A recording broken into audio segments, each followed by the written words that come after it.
నమస్తే welcome to mid day news నేను శివాని బులెటిన్ల ముందుగా హెడ్లైన్స్ చూద్దాం సీఎం రేవంత్ రెడ్డికి ఎంపీ బండి సంజయ్ లేఖ సర్పంచ్ల పెండింగ్ బిల్లులను చెల్లించాలని డిమాండ్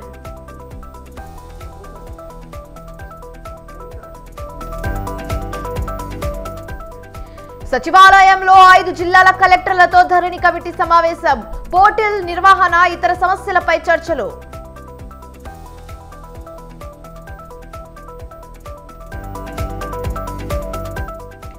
కార్యకర్తలందరూ ఎన్నికలకు సిద్ధం కండి కేంద్ర ప్రభుత్వ పథకాలను ప్రజలకు వివరించాలన్న పురంధేశ్వరి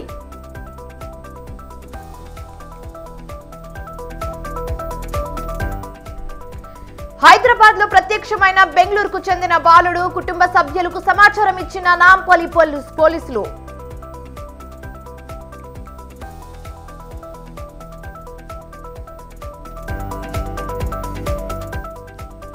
బెంగళూరులో ఒంటరిగానే పోటీ చేస్తాం పొత్తుపై కాంగ్రెస్ తో సంప్రదింపులు జరపలేదన్న దీది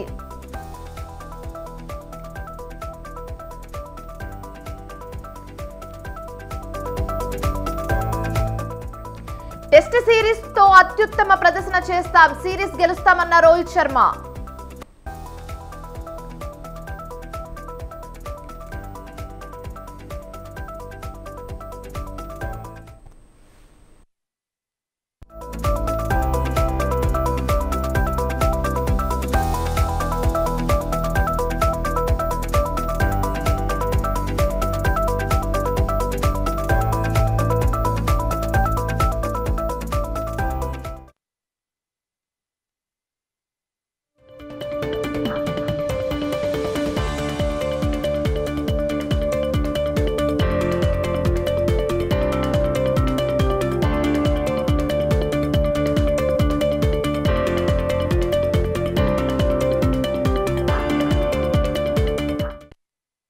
అస్సాంలో రాహుల్ గాంధీ భారత్ జోడో న్యాయ యాత్ర మళ్లీ ప్రారంభమైంది. రాహుల్ గాంధీ అస్సాం ముఖ్యమంత్రి ఢిల్లీ చేతిలో కీలబొమ్మని అవినీతి సీఎం అని రాహుల్ గాంధీ దుమ్మెత్తిపోశారు. యాత్ర సందర్భంగా కార్నర్ మీటింగ్ లో మాట్లాడుతూ హేమంత్ బిశ్వ శర్మ రాహుల్ గాంధీని బెదిరించగలమని కలలు కంటున్నారని అన్నారు. తనపై ఎన్ని కేసులు పెట్టినా తాను భయపడనని రాహుల్ స్పష్టం చేశారు. అయితే బీజేపీకి గానీ ఆర్ఎస్ఎస్ కు గానీ భయపడనని స్పష్టం చేశారు. ఎన్ని కేసులైనా పెట్టుకోమని రాహుల్ గాంధీ సవాల్ విసిరారు.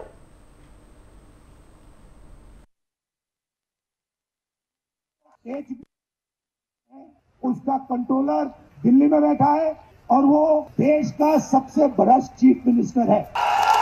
अब पता नहीं कहां से इसके दिमाग में आइडिया आ गया कि वो राहुल गांधी को डरा सकता.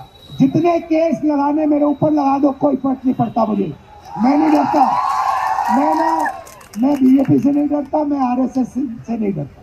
यहाँ पे आपके चीफ मिनिस्टर 24 घंटा नफरत फैलाते हैं, डर फैलाते हैं, मगर बात वहाँ नहीं रुकती है. जैसे आसाम में नफरत फैलती है, डर फैलता है, आपके चीफ मिनिस्टर आपकी जमीन चोरी कर लेते हैं. आप पान खाओ, सुपारी का बिजनेस उसके अंदर उनका. आप सुबह उठो, वो नफरत फैलाते हैं, और जब आप इधर उधर देखते हो. తృణమూల్ కాంగ్రెస్ అధినేత్రి పశ్చిమ బెంగాల్ ముఖ్యమంత్రి మమతా బెనర్జీ ఇండియా కూటమికి కటిఫ్ చెప్పారు. రానున్న లోక్సభ ఎన్నికల్లో పశ్చిమ బెంగాల్లో ఒంటరిగానే మొత్తం 42 స్థానాలకు పోటీ చేయనున్నట్లు ప్రకటించారు. తృణమూల్ కాంగ్రెస్ పార్టీ ఒంటరిగానే బీజేపీని చిత్తు చేయగలదని మమతా బెనర్జీ స్పష్టం చేశారు.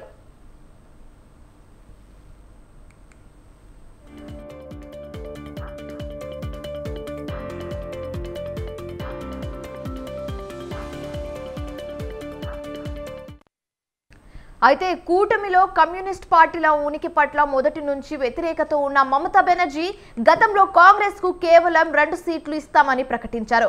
అయితే ఇండియా కూటమి సమావేశాలను పెద్దగా పట్టించుకోలేదు. కాంగ్రెస్ తో చర్చించే ప్రసక్తి లేదని మమతా బెనర్జీ స్పష్టం చేశారు.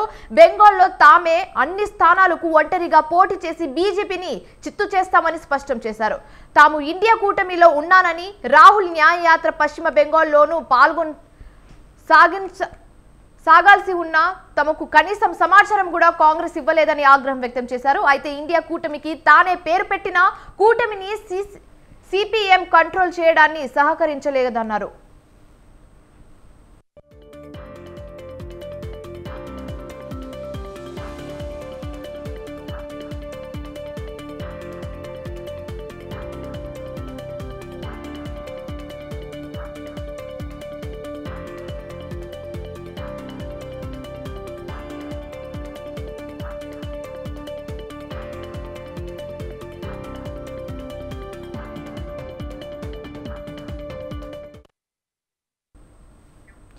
రాష్ట్ర సచివాలయంలో 2024-25 ఆర్థిక సంవత్సరం వార్షిక బడ్జెట్ కోసం డిప్యూటీ సీఎం బట్టి విక్రమ సమీక్ష నిర్వహించారు. రాష్ట్ర పంచాయతీరాజ్, రూరల్ డెవలప్మెంట్, మహిళా శిశు సంక్షేమం రూపొందించిన ప్రతిపాదనలపై మంత్రి సీతక్కతో కలిసి సంబంధించిన అధికారులతో సమావేశమయ్యారు.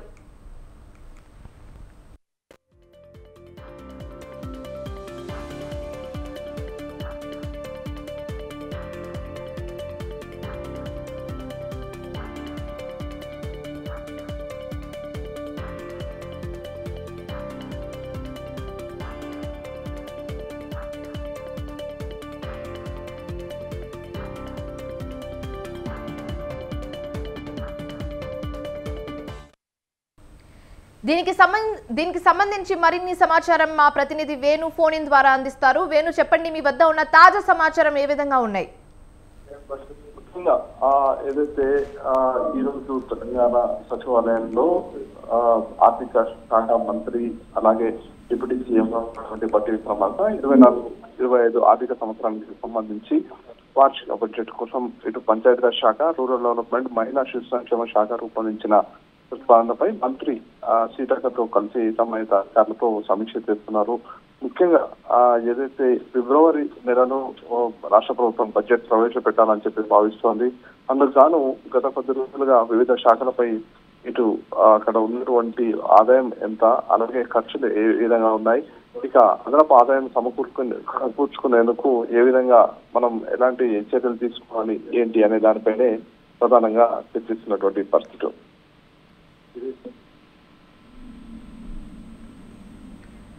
Right, thanks for the updates, Venu.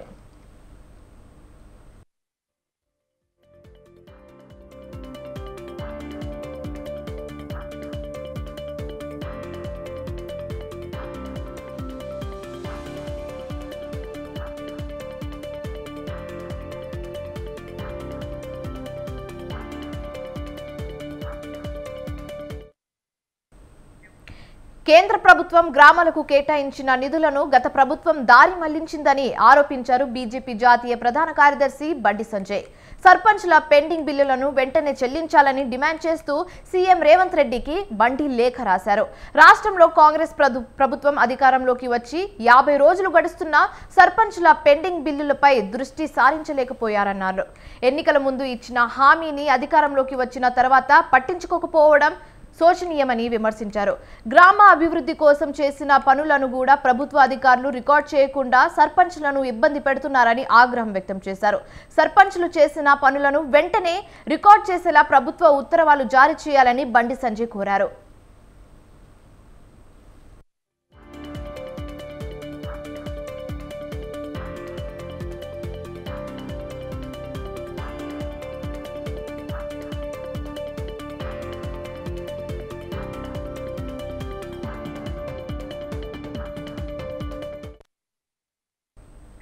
రెండు 2024 ఎన్నికలకు కార్యకర్తలందరూ సిద్ధంగా ఉండాలని ఏపీ బీజేపీ చీఫ్ పురంధేశ్వరి అన్నారు. పొత్తుల విషయం పక్కన పెట్టి ప్రజల్లోకి బలంగా వెళ్లి పనిచేసేలా కార్యాచరణ రెడీ చేసుకోవాలని సూచించారు.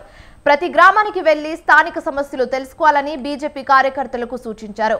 ఏపీని అగ్రస్థానంలో నిలబెట్టేందుకు కేంద్రం ఎప్పుడు కృషి చేస్తూనే ఉందని, ఇదే అంశాన్ని ప్రజల్లోకి తీసుకెళ్లాలని చెప్పారు. ప్రతి గ్రామానికి వెళ్లి ఒకరోజు ప్రచారం చేయాలని కోరారు.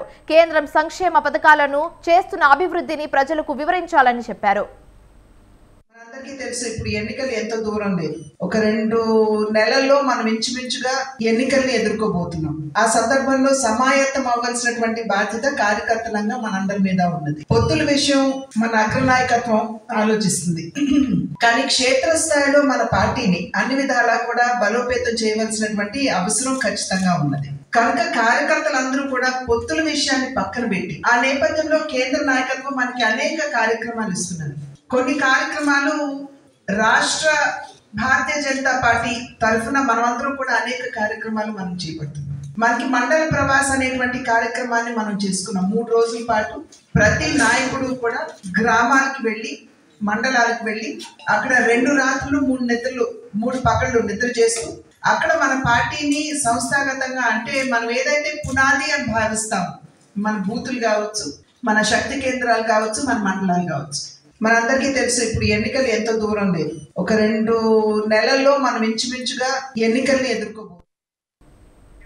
రాష్ట్రంలో మహిళల అభివృద్ధికి పాటుపడుతున్న జగన్ను మరోసారి సీఎంగా గెలిపించాలని పిలుపునిచ్చారు మంత్రి విశ్వరూప్. కోనసీమ జిల్లా అమలాపురంలో వైఎస్ఆర్ ఆసరా పథకం 4వ విడత నిధులను ఆయన విడుదల చేశారు. జిల్లా వ్యాప్తంగా 25,938 మంది లబ్ధిదారులకు ఆసరా పథకం నిధులను విడుదల చేశారు. గత ఎన్నికలకు ముందు ఇచ్చిన హామీలను సీఎం జగన్మోహన్ రెడ్డి నెరవేర్చారని చెప్పారు. రాష్ట్రంలో అన్ని పార్టీలు కలిసి అపవిత్ర పొత్తుతో రానున్నారని, వారందరినీ ఓడించి సీఎంగా మళ్లీ జగన్మోహన్ రెడ్డిని గెలిపించుకోవాలని విశ్వరూప్ ఆకాంక్షించారు. మీరందరూ కూడా ఎంత ఇబ్బంది పడేవారో పిల్లల్ని పంపించాలంటే, ఈవేళ మీ పిల్లల్ని ఉన్నత చదువు చదివించుకోవచ్చు. ఇంజనీరింగ్ చదువుకోవాలంటే ఫీజు రియంబర్స్మెంట్, అదేవిధంగా డిగ్రీ చదువుకుంటే ఫీజు లేదు. ఆ విధంగా ఉచితంగా మీ పిల్లల్ని ఇంజనీర్లు గాను డాక్టర్లు గాను తీర్చిదిద్దుతున్నారు. ఇవాళ మన పిల్లలందరూ కూడా ఈవేళ హైదరాబాద్ లో సాఫ్ట్వేర్ ఉద్యోగం చేసుకుంటున్నారు. దాని ప్రధాన కారణం జగన్మోహన్ రెడ్డి గారు.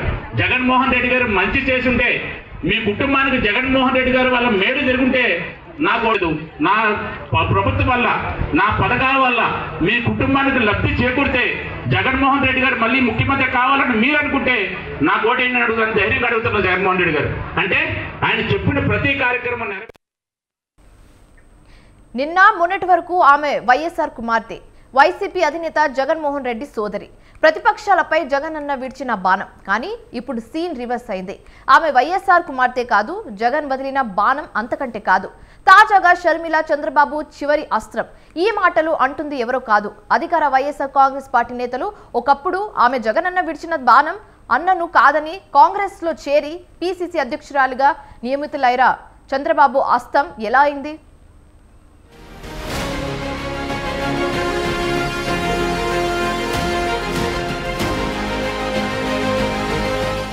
ఏపీలో వైఎస్ఆర్సీపీ తీవ్ర గందరగోళంలో ఉంది. ఏపీ సీఎం వైసీపీ అధినేత జగన్మోహన్ రెడ్డి చేపట్టిన ఎమ్మెల్యేల మార్పులు చేర్పులతో పార్టీలో అయోమయ పరిస్థితి ఏర్పడింది. టికెట్ రాదు అనుకున్న కొందరు, ఇచ్చినా గెలవమని అనుకున్న చాలా మంది పార్టీ వదిలి వెళ్లిపోతున్నారు. టీడీపీ జనసేనకు వలసపోతున్నారు. ఈ పరిస్థితిని జగన్ జీర్ణించుకోలేకపోతున్నారు. ఇదే సమయంలో పుండు మీద కారం చల్లినట్టు ఏపీ కాంగ్రెస్ బాధ్యతలు షర్మిల చేపట్టడంతో వైసీపీ శ్రేణులు అసహనంతో రగిలిపోతున్నారు, విమర్శలు చేస్తున్నారు. జగన్ కి వ్యతిరేకంగా ఎవరైనా మాట్లాడితే వారిని చంద్రబాబుకి అంటకట్టడం వైసీపీకి అలవాటు. ఇప్పుడు షర్మిలను సైతం చంద్రబాబు మనిషిని చేశారు వైసీపీ నేతలు.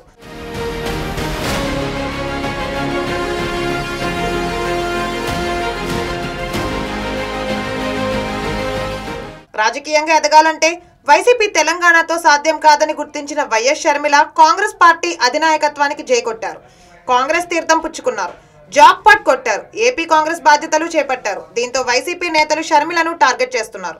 షర్మిల ఇలా పీసీసీ బాధ్యతలు చేపట్టగానే ఆమె చంద్రబాబు చివరి అస్త్రం అంటూ వైసీపీ ప్రచారం చేపట్టింది. చంద్రబాబును ఏపీలో అధికారంలోకి తీసుకురావడమే లక్ష్యంగా షర్మిల పని చేస్తున్నారని వైసీపీ నేతలు విమర్శలు చేస్తున్నారు.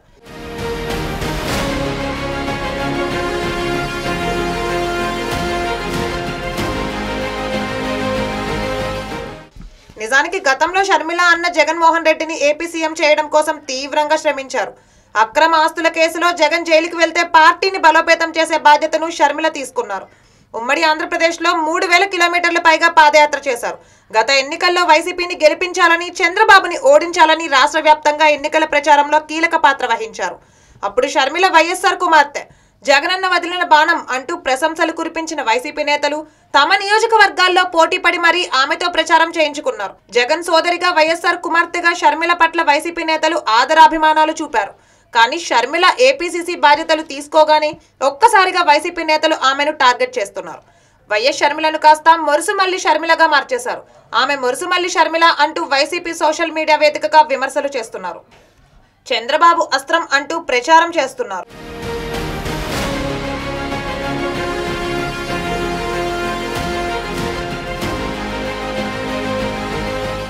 ఏపీలో మొదటి నుండి వైసీపీ కొత్త ట్రెండ్ మొదలుపెట్టింది. జగన్ ప్రభుత్వాన్ని విమర్శించే ఏ రాజకీయ నాయకుడైనా, మేధావులు అయినా వాళ్ళని చంద్రబాబు మనుషులు అంటూ ముద్ర వేస్తున్నారు. జనసేన అధినేత పవన్ కళ్యాణ్ ను మొదటి నుండి ఇదే దృష్టితో చూస్తోంది వైసీపీ. దత్తపుత్రుడు అంటూ చంద్రబాబు దగ్గర ప్యాకేజ్ తీసుకుని టీడీపీ కోసం పనిచేస్తున్నారని విమర్శలు చేసింది. ఇక ఇటీవల బీజేపీ చంద్రబాబు దగ్గర ప్యాకేజ్ తీసుకుని టీడీపీ కోసం పనిచేస్తున్నారని విమర్శలు చేస్తుంది.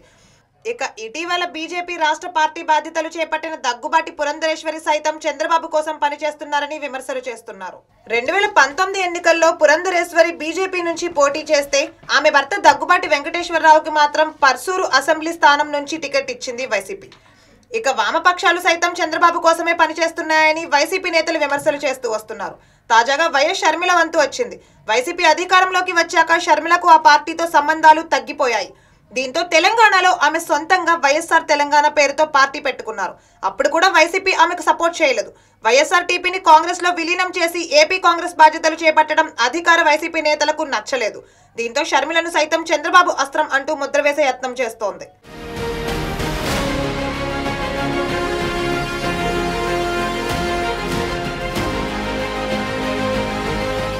షర్మిల ఏపీకి వచ్చి రావడంతోనే రాజకీయంగా బిజీ అయిపోయారు. ఆరంభంలోనే వైసీపీపై విమర్శాస్త్రాలు సంధించారు. ఏపీ కాంగ్రెస్ ను బలోపేతం చేసేందుకు నడుం బిగించారు. జిల్లా పర్యటనలు చేపట్టారు. రోజు 3 జిల్లాల నేతలతో సమావేశాలు ఏర్పాటు చేస్తున్నారు. ఇక ముందు ఈ పర్యటనలో అధికార పార్టీపై ఎలాంటి కౌంటర్ ఇస్తారో అని వైసీపీ వర్గాలు ఆసక్తిగా ఎదురు చూస్తున్నాయి.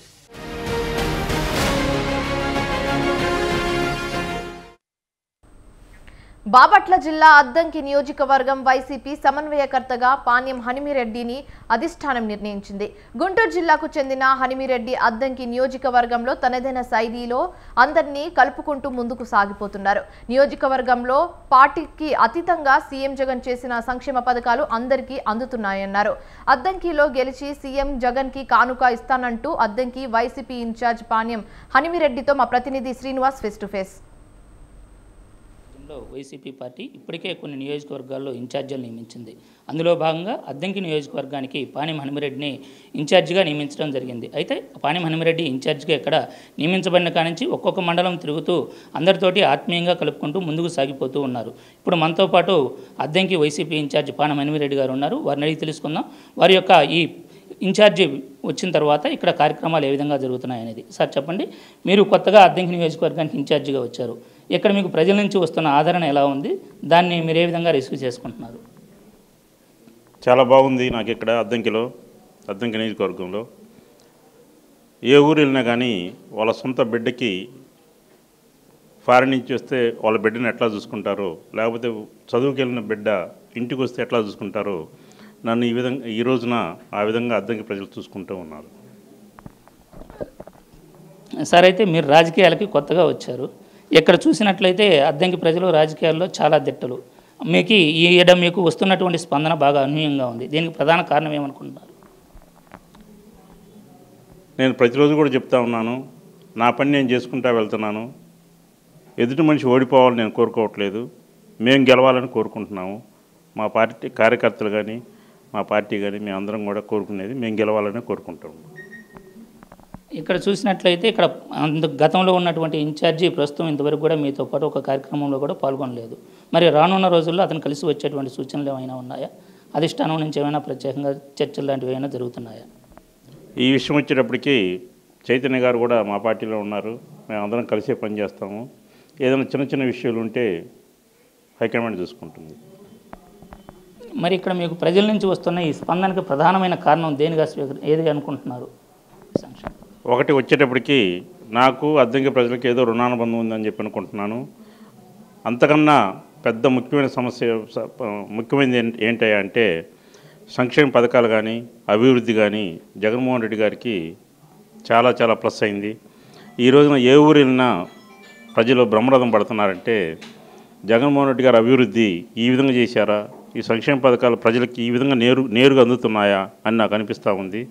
ఖచ్చితంగా జగన్మోహన్ రెడ్డి గారు మన రాష్ట్రంలో 175కి 175 కొడతారని చెప్పి నేను ఆశిస్తున్నాను. ఇది ఇక్కడ అద్దంకిలో ఉన్న పరిస్థితి. జగన్మోహన్ రెడ్డి గారు అమలు చేస్తున్నటువంటి సంక్షేమ పథకాలే తనకు బలంగా మారాయని, తాను పక్క జిల్లా నుంచి ఇక్కడికి వచ్చినప్పటికీ కూడా జరుగుతున్నటువంటి సంక్షేమ పథకాల అమలు తనని ముందుంచి నడిపిస్తున్నాయని చెప్పి చెప్తూ ఉన్నారు. పార్టీలో చిన్న చిన్న అంతర్గత విభేదాలున్నా అవి త్వరలోనే సమసిపోతాయని, ఇక్కడ తిరిగి గెలిచి మరలా ఈ అద్దంకి సీట్ను జగన్మోహన్ రెడ్డికి కానుకగా ఇస్తానంటున్నారు పాణ్యం హనుమిరెడ్డి గారు. అద్దంకి నుండి వీడియో జర్నలిస్ట్ వాసుతో శ్రీనివాస్, స్వతంత్ర న్యూస్, ఒంగోలు. వరంగల్ జిల్లా కంచరకుంటలో అంతర్గత సీసీ రోడ్లు డ్రైనేజ్ పనులకు వరంగల్ పశ్చిమ ఎమ్మెల్యే నాయని రాజేందర్ రెడ్డి శంకుస్థాపన చేశారు. ప్రజాపాలనలో భాగంగా నియోజకవర్గంలోని సమస్యలను ఎప్పటికప్పుడు పరిష్కరిస్తామన్నారు. గత ప్రభుత్వం లాగా శంకుస్థాపనలు చేసి వదిలేయకుండా నిర్ణీత సమయంలో పనులు పూర్తయ్యేలా చొరవ తీసుకుంటామని తెలిపారు. 7వ డివిజన్లో 65 లక్షల రూపాయల రోడ్డు పనులను ప్రారంభించడం జరిగింది. మరి నియోజకవర్గం ప్రతి డివిజన్లో తిరుగుతూ గతంలో మేము చేసినటువంటి పాదయాత్రలు కానివ్వండి, గతంలో తిరిగిన డివిజన్లలో ఎక్కడెక్కడ సమస్యలు ఉన్నాయి అవన్నీ నోట్ చేసుకొని వాటిని పరిష్కరించే పనిలో భాగంగానే ప్రజాపాలనలో భాగంగా మరి ఈ కార్యక్రమం ప్రారంభించడం జరిగింది. ఇందులో లైబ్రరీ అజిత్ ఖాన్ గారు, కార్పొరేటర్ రాజు గారు, పవన్ మరియు కంచర్కుంటూ ఉన్నటువంటి పెద్ద మనుషులంతా అది పూర్తి స్థాయిలో కాంట్రాక్టర్ కూడా డెడ్ లైన్ టైం అనేది పెట్టి ఈ లోపల కంప్లీట్ చేయడానికి అధికార యంత్రాంగాన్ని ఫాలో చేయడం కూడా ఆలోచన. ఇక లోక్సభ ఎన్నికల మేనిఫెస్టోపై కాంగ్రెస్ కసరత్తు ముమ్మరం చేసింది. మేనిఫెస్టో కమిటీ సభ్యులు వివిధ రాష్ట్రాల్లో పర్యటిస్తూ అభిప్రాయ సేకరణ జరుపుతున్నారు. అందులో భాగంగా తెలంగాణ మేనిఫెస్టో సభ్యులు, మంత్రులు, పలు ప్రజా సంఘాలతో కేంద్ర మేనిఫెస్టో కమిటీ సభ్యులు చర్చించారు.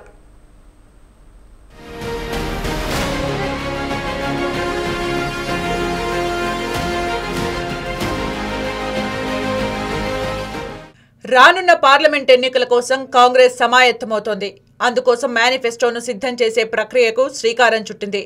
మేనిఫెస్టోలో చేర్చాల్సిన అంశాలపై వివిధ వర్గాల అభిప్రాయాలు సేకరిస్తున్నారు. ప్రజలకు దగ్గరగా ఆచరణకు సాధ్యమయ్యే హామీలనే మేనిఫెస్టోలో పొందుపరచాలని నేతలు డిసైడ్ అయ్యారు. కర్ణాటక, తెలంగాణ తరహాలోనే అన్ని రాష్ట్రాల్లో అన్ని రకాల ప్రజల్ని ఆకట్టుకునేలా గ్యారంటీలను ప్రకటించాలని భావిస్తోంది. కర్ణాటక, తెలంగాణలో గ్యారంటీలు సక్సెస్ అయ్యాయి. ఇదే తరహాలో గ్యారంటీలను ప్రకటించడం ద్వారా దేశ ప్రజలందరినీ ఆకర్షించాలని భావిస్తోంది. ప్రధానంగా రైతు రుణమాఫీపై కాంగ్రెస్ దృష్టి సారించింది. రైతు రుణమాఫీ చేసేందుకు బీజేపీ ప్రభుత్వం ససేమిరా అంటోంది. రైతు కిసాన్ సమ్మాన్ నిధిని 6 నుంచి 10,000కు పెంచేలా బీజేపీ ప్లాన్ చేస్తోంది. దీనికి కౌంటర్గా రైతు రుణమాఫీ హామీతో దూసుకెళ్లాలని కాంగ్రెస్ భావిస్తుంది.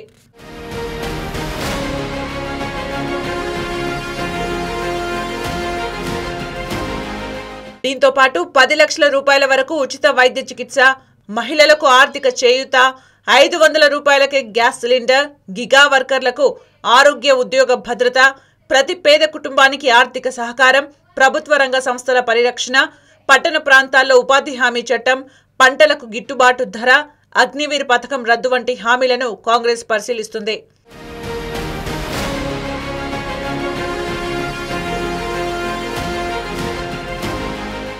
ఇక రాష్ట్రాల వారీగా ఉన్న ప్రత్యేక పరిస్థితుల్ని పరిగణలోకి తీసుకుని అందుకు తగ్గ విధంగా హామీలు ఇవ్వాలని ఏఐసీసీ మేనిఫెస్టో కమిటీ భావిస్తోంది. అందుకు అనుగుణంగా ఆయా రాష్ట్రాల ప్రజల ఆకాంక్షలు ఎలా ఉన్నాయి, అక్కడి ప్రజలు కాంగ్రెస్ నుంచి ఏం ఆశిస్తున్నారు అన్న అంశాలను కాంగ్రెస్ పరిశీలిస్తోంది. ఏపీ, తెలంగాణల కోసం విభజన హామీల అమలు గ్యారంటీ ప్రామిస్ను మేనిఫెస్టోలో పొందుపరచాలని కాంగ్రెస్ భావిస్తోంది. రాష్ట్రాల వారీగా ప్రజల అభిప్రాయాలను తెలుసుకుంటోంది. పార్లమెంటు బడ్జెట్ సమావేశాలు ఫిబ్రవరి 9తో ముగుస్తాయి. ఆ తర్వాత ఎప్పుడైనా ఎన్నికల స్కెడ్యూల్ విడుదలయ్యే ఛాన్స్ ఉందని కాంగ్రెస్ అంచనా వేస్తోంది. ఈలోగానే మేనిఫెస్టోను పూర్తి చేయాలని టార్గెట్ పెట్టుకుంది కాంగ్రెస్ పార్టీ.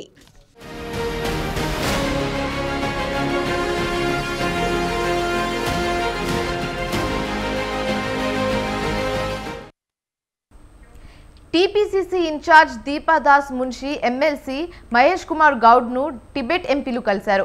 చైనా ఆక్రమిత ప్రాంతంలో కనీస హక్కులు లేవని, అక్కడ తమ పరిస్థితి దారుణంగా ఉందని కాంగ్రెస్ నేతలతో టిబెట్ ఎంపీలు మొరపెట్టుకున్నారు. దీనిపై స్పందిస్తూ దీపాదాస్ మున్షి టిబెట్ ఎంపీలకు హామీ ఇచ్చారు. వారి సమస్యల పరిష్కారానికి కృషి చేస్తామన్నారు. కాంగ్రెస్ పార్టీ తరఫున సంపూర్ణ మద్దతు ఇస్తామని చెప్పారు.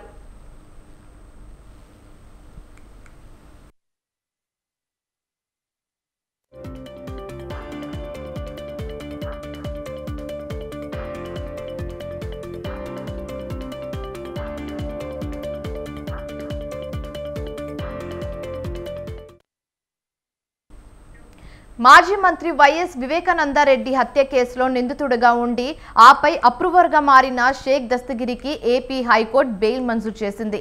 వివేక హత్య కేసులో గత 85 రోజుల నుంచి కడప జైల్లో షేక్ దస్తగిరి రిమాండ్ ఖైదీగా ఉన్నారు.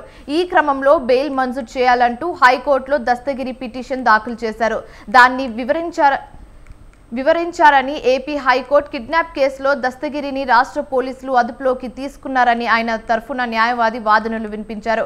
ఎన్నికల దృష్ట్యా దస్తగిరిపై ఏపీ పోలీసులు పలు అక్రమ కేసులు నమోదు చేశారని తెలిపారు. బెయిల్ ఇవ్వాలని హైకోర్టులో కోరారు. ఇరు వర్గాల వాదనలు పరిగణలోకి తీసుకున్న హైకోర్టు దస్తగిరికి బెయిల్ మంజూరు చేసింది.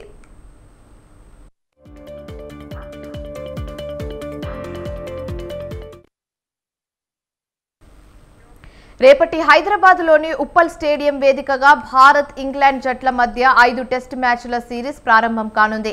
రేపటి నుంచి మార్చి 11 వరకు జరిగే 5 టెస్టుల సుదీర్ఘ సిరీస్ కోసం ఇంగ్లాండ్, భారత్ జట్లు తీవ్రంగా శ్రమిస్తున్నాయి. ఇందులో భాగంగా రేపటి నుంచి ఈ నెల 29 వరకు తొలి టెస్టు హైదరాబాద్లో ఉప్పల్ స్టేడియంలో జరగనుంది. ఇందుకోసం భారీగా ఏర్పాట్లు జరుగుతున్నాయి. ఇప్పటికే హైదరాబాద్ చేరుకున్న 2 టీమ్స్ ప్రాక్టీస్ మ్యాచ్లో బిజీగా గడుపుతున్నారు.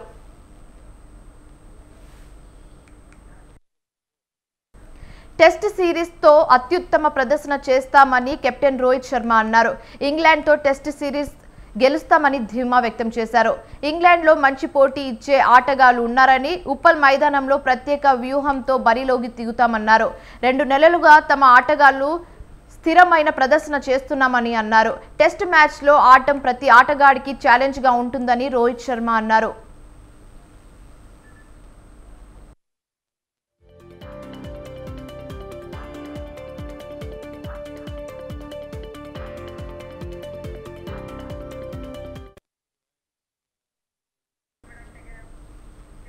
ఇవి బులెటిన్ డీటెయిల్స్. మరిన్ని అప్డేట్స్ కోసం చూస్తూనే ఉండండి స్వతంత్ర.